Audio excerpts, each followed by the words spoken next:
If you're in the mood for real food, it's Concord Food Co-op. Well, that music can mean only one thing. It must be Friday. Welcome to the weekend. What's happening is Nazi from the Pulse of New Hampshire. Welcome to the Concord Co-op Community Connections. Kim Brandis is here. Now, Kim, I see a familiar face joining us on this broadcast, and I'm thinking maybe he's lost because he popped up on another video broadcast I do not too long ago. Kim, why don't you go ahead and introduce our guest today? Sure. So we have Greg Lassard. He is Who? the director. He's the director of housing initiatives at Concord Coalition to End Homelessness. And then we also have Caroline Corvo, and she is an architect at Warren Street Architects with a decade of successful experience in an architectural design and project management. She has participated in many statewide discussions and has collaborated with design teams surrounding tiny house living while advocating for alternative housing options in New Hampshire. Welcome, guys. Welcome. Caroline, you guys do some great work at Warren Street as well. I mean, you've designed so many different things that I've seen around the community. What personally have you designed? What personally have you done there? Well, most recently, I've been working with Greg and Ellen over at the Coalition. We're designing some small cottage homes to help house our homeless population. Yeah. Oh, welcome. This is great. And for those that are listening on the radio, we're all here on our little Zoom bubbles. And Caroline has obviously a picture of a house in the back that she's designed or something that Warren Street has designed. And it's covered in snow. Why? Why, Caroline? Why would you do that? Why would I'm too hot. You're hot. Okay. Too hot. I get it. And Greg, welcome back. As always, it's wonderful for you to come home and be part of this. You know how it is. Why, thank you, Nazi. And I wanted to back up a little bit. We were invited on today because the Concord Coalition to End Homelessness is the Rounded Up at the Register recipient at the Concord Food Co-op next month. And what a wonderful program that is that the co-op has. I think they've raised already in the last 2.5 years, $93,000 for local nonprofits. And certainly I think at the pace they're going, it'll be $100,000 by year's end. So the Concord Coalition is just very, very pleased that we are the recipient next month for the Rounded Up at the Register program. I've invited a few guests to join me on this program today because to talk a little bit about what the coalition is doing. And frequently it's the question that you raised, Nazi, is, well, what are you going to do with the money at the Rounded Up at the Register money? So I'm beating you to that question. And punch, Greg, I like it. Greg, what are you going to do with the money? Well, there's a lot of things that we have of course general uses of funds, but I like to think that dollars are going for housing. We don't have the ability to directly say that every dollar is going to housing, but there are approximately 100 to 150 long-term homeless in our community that we're trying to house, and we have a number of approaches. We have 7 different paths that we are following to make that happen. And one of the things is that there is just an absolute shortage of housing out there. It's just and for our clients, that's even more difficult to house individuals that are exiting homelessness. They're probably the most difficult clients to house in an environment where there's no housing.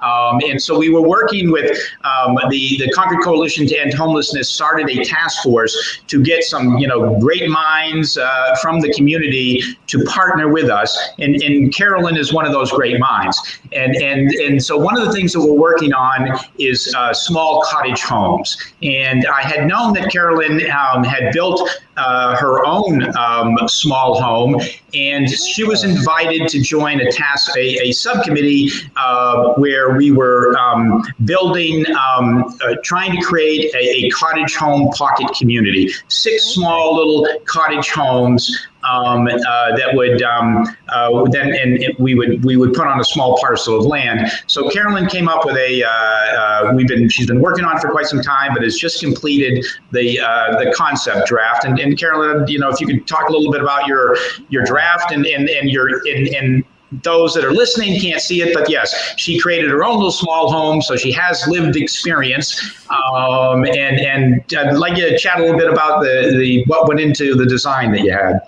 Sure. Thanks, Greg. Well, we're trying to push some limits here. So right now in Concord, I believe the smallest home that you could build is 650 square feet. And we're trying to really condense that. And what we've come up with is a 450 square foot house. And the design is based so that someone in a wheelchair could live here with full mobility. So, we have the clearances in the bathroom and all the regulations that we need to meet for the kitchen and turning radiuses in all of the rooms. We have some built-in features such as a table that folds up into the wall, and it can be brought back down so they could have guests. We're basically trying to create a home that someone can be proud living in, and it's not just 100 square foot shack. Right. Yep. So we're really trying to give them amenities and all the space that they need, whether they're in a wheelchair or not. And Greg sent over a draft of the cottages, so for those watching, I can put that up on the screen so you guys can see it. Sure. And they can go to the co-op's Facebook page to see it as well, right, Kim? Yep. Yep.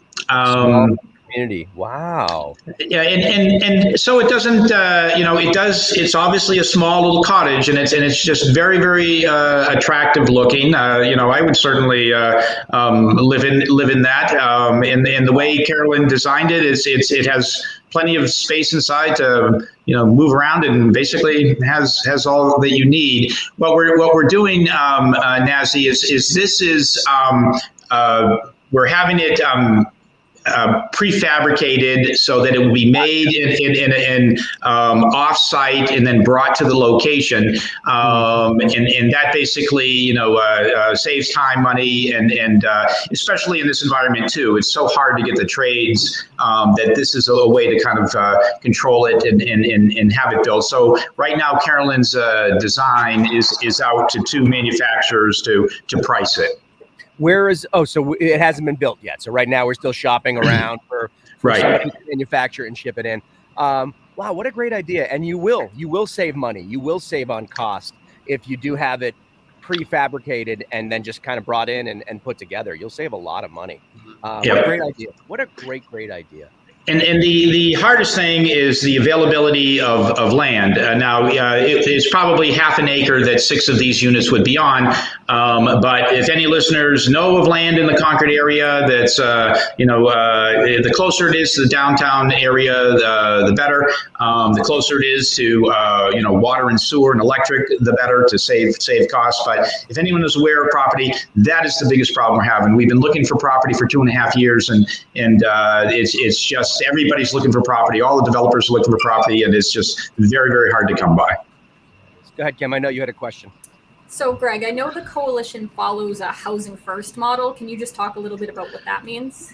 Yes, great question, Kim. Housing first is, the individuals that are currently experiencing homelessness, they have issues that brought them to that homelessness situation, and instead of saying, you must get sober, you have to comply with X rules before we house you, the opposite approach is taken, which is house these individuals, get them into a stable environment, so that they can then deal with their issues. Because if you're waking up in a tent in the middle of winter wondering where your breakfast is coming from, that just psychologically, that doesn't really allow you to get to the point where you need to be to deal with your issues. So if you have your own home and you have the security, there was Maslow's hierarchy of needs. If you have your shelter, your food, and then you can start to deal with the issues that brought you to that condition. It is supportive housing. So it's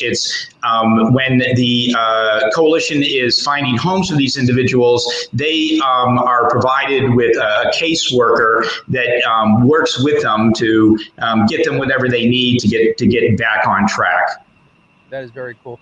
And Caroline, before we let you go, talk a little bit about how you feel personally to be able to help out the Concord Coalition to End Homelessness. Sure. Right before COVID hit, I guess, is when I met Greg and Ellen, and I was introduced to them about this cottage home concept. And then about a year later, we actually started forming this task force, and it's right on cue with everything that I love, to push these boundaries and to find alternative ways of living so that we can house the homeless, we can keep people in New Hampshire, especially, even for people my age, who, for instance, go to Boston for school and then they stay in Boston because they can't afford to live in New Hampshire. I think that it's absolutely imperative that we find alternative ways to house our New Hampshire residents. So this is right on cue with everything that I've been doing the past 6 years. Yeah, that's great. It's going to keep people in the Granite State. Well, Caroline, thank you very much for joining us. And before you dismiss her, I just want to say Warren Street Architect has been a great supporter of the Concord Coalition for years. They are continuously there donating their time and their services to help the coalition. And it was only because of the connection to Warren Street that I met Carolyn and pulled her in as well. So the Warren Street Architects has just been a great supporter, and we really appreciate that. Oh, awesome. Good group of people there. Thank you, Caroline. Thank you, Nazi. Thank you, Caroline. All right. Who's up next, Kim? Who's our next guest? Up next, we have Anne.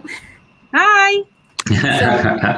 Hi, Anne. She's the principal broker of the Dippold and Dennehy Real Estate Group in Bow. She's been a realtor for 12 years and a Bow resident for 25. She was a sociology major in college with housing a primary focus of study. And the coalition is a cause she's especially passionate about because she has experienced homelessness through a family member. Oh, okay. Gotcha. Well, welcome, Anne. Thank you so much for joining us today. Oh, thanks for having me. So, Greg, if you could please introduce Anne and tell us what her connection is. Anne has her business has been a supporter of our the coalition's events for several years, and she's a premier pillar of support. So she's sponsoring several events every year with the coalition. And recently, she said, "Greg, I'm financially helping you guys, but I want to do more." And so I said, "Okay, the Bluegrass Barbecue's coming right up. I would love it if you help." And so she not only volunteered that day, but she brought her husband along, and he was manning the grill for the day. So and so great supporter of the Concord Coalition to End Homelessness, and Anne would also personally know just how tough the real estate market is, and if you just talk about it is as much as we're trying to house these people. Boy, I don't know that it could be any tougher out there to find housing and to find land, etc. Do you and so why is it, Anne, that you're helping the coalition, and what about the environment out there? How are we going to do going forward, do you think? Yeah, I think your challenge in finding land and just even affordable housing, it is really tough. So I can't imagine, it's hard with people who have healthy budgets, right? We're really experiencing that. So people who have much lower budgets, it's just almost impossible to find decent housing. And there's just a lot of pressure on housing overall. People that want to downsize, renters who are experiencing huge rent increases, just putting all this pressure on the housing market. That's just making it a huge challenge, and it gets tighter and tighter with fewer and fewer homes available. So I don't know. And land, to your point, there's land out there. I don't know, if we can get somebody to step up and sell some parcels, because there is some out there. Mm-hmm. Yeah. We've been looking, the coalition's been looking at multifamilies, and we're competing against investors. And investors say, I will buy it for cash. I will give you full offer, sight unseen. And they make their decision like that. And we just can't, as a nonprofit organization, move that quick. So it's very tough to compete in that market. And it's my understanding there's about a 1%, less than 1% vacancy rate in Concord. And the other statistic I heard the other day from a commercial real estate broker was commercial real estate, there's the least inventory ever. There's just no availability of even commercial. So tough environment to be working in right now. But Ann, why are you involved with Concord Coalition to End Homelessness? Well, I knew you and Donna, so we go way back. Donna and I used to volunteer together with the Junior Service League of Concord, and so we've helped out the community in various ways. And then Donna met Greg, and Greg was really active with the coalition, so that was a natural fit. And like I said, I was a sociology major in college, and my one of my primary areas of focus was housing. So then, I went into the corporate world and worked at several things, and then 12 years ago, I ended up as a realtor, and I just really see firsthand. And, have a family member too who experienced homelessness. We were lucky to be able to find something really affordable so that, they can make the monthly payments that just cover the debt that we were able to find. But to your point earlier, you can't, I think, address any of the other issues until you have housing stability. Yeah. They need to have a footing. They need to have a base. They need to have a place where they can go home and hang their hat and feel better, and then go out and take on the weight of the world. I think that's very, very important. Yeah, 100%. Yeah. And Ann, do you think that the housing market will change anytime soon, or do you think it will be a while? Yeah, everything I'm reading says no. And when you think about it, like, there's just all these forces. Like I said, rents are getting high, so renters are trying to buy. People, there are a lot of people that would like to downsize from these, larger 4-bedroom colonials into, maybe a smaller house. That's the same house that the first-time buyer is competing for. A lot of buyers and families that want to move into some of these bedroom communities and into these 4-bedroom colonials. So I feel like there's just a stalemate, and that the really low interest rates are, of course, driving it too. And to your point too, Greg, I mean, I've worked with investors also, and there's a lot of competition for the multifamilies, and from people downsizing who would like to have decide they want to do a duplex or something. It's just, it's a lot of pressure, and from all sides. And I think it's going to take release from multiple areas to see a change. Do you see that change happening anytime soon, or over the next 2 to 5 years? Yeah, I don't know. I think for the next 2, no. I really don't, but I don't know beyond that. Wow. I guess we'll have to keep our fingers crossed, Greg. I mean, you guys need some land. Straight up. That's it. Definitely. Yeah. Land is the starting point. We work. There's a lot of multifamily nonprofit developers in town, and they said they will work with us. And when they build it, they will allocate units for our clients. And we're just trying to find the land. That will be our contribution if we can find the land that they can build on. And that's just another path we're pursuing, but very, very tough. I help them. I'm helping clients now move to, I think, North Carolina, and while they have low inventory too, they have so much more of it, and I think that's really what we lack here. Is so the tiny house initiative, I think, is wonderful, and just even in maybe not 450 square feet, but even in like a 1,200 square foot home, there are a lot. That's a really decent amount of space to live in. Hold on, we're just about out of time. And please give out your website so we can find out more about you and we're looking for a great realtor. How we get in touch with you? Sure. So it's our 2 last names, DibbouldDennehy.com. I'm sure if you just start to Google it, it'll come up. www, of course. But so thank you. That's right there. And Greg, the website, please, for the coalition. ConcordHomeless.org. And we're always looking for volunteers and people to be on our task force, et cetera. So I keep on saying we need 2 things right now, minds and money. So if you have either or both, then we'd like to talk. We'd like to make it happen. Excellent. And Kim, as always, the last 30 seconds go to you. Sure. So we have a few more days where people can come in and round it up for the Friendly Kitchen. And then starting September 1st, they can come in and round it up for the coalition. We're offering co-op e-shop still. You can shop the co-op online, pick up curbside, or get it delivered with DoorDash. And then you can learn more about the co-op. Just visit www.concordfoodcoop.coop. Excellent. And of course, we want to thank Caroline as well from Warren Street Architects for joining us. And as always, Greg, it's great to see your face. You always bring such personality and energy to the podcast. So thank you so much, man. Well, thank you, Kim and Nazi, for hosting this today and having us on. We appreciate it. You got it. We'll see you next time. Thank you. Co-op Community Connections. Bye now. See you. If you're in the mood for real food, it's Concord Food Co-op.